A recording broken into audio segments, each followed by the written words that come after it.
though this thing can't handle any modern titles. And that's not really a surprise since we're working with Intel HD Graphics 2000, basically a glorified display adapter. At this point, its main job is just to show an image and maybe stream a 1080p YouTube video if you're lucky. So yeah, I think it's time to finally say thank you. And goodbye. This little CPU has served me well for years, but now it's time to breathe some new life into the system. I've got something special for the upgrade, an i7-2700K. Back in its day, this was a beast. It's built on the LG A1155 socket, launched in 2011, and supports both Sandy Bridge and Ivy Bridge generations. Performance-wise, it still holds up surprisingly well, roughly on par with something like the modern A3100F in entry-level builds.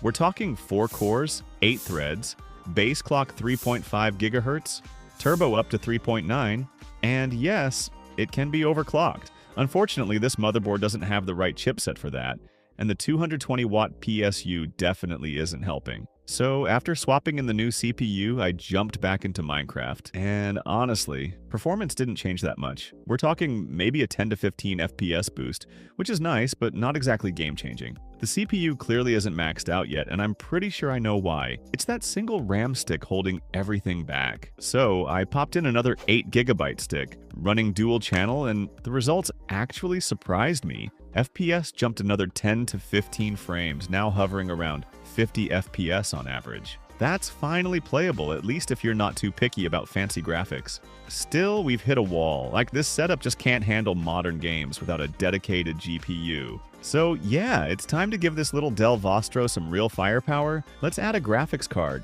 and see what it can really do. Unfortunately, I don't exactly have the budget for one of those high-end, low-profile GPUs, the kind that costs more than the PC itself. So for now, I'm sticking with my trusty GT1030 2GB. It's small, it's simple, and honestly it fits perfectly. Just plug it in and boom, we're good to go. Back to Minecraft.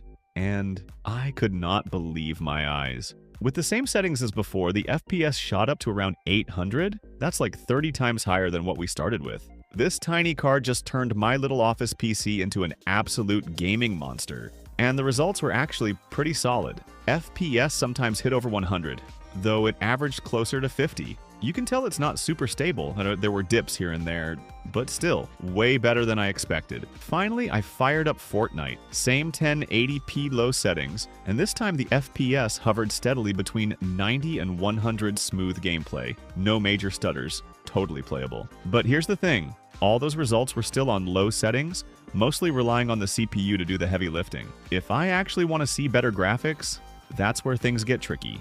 This tiny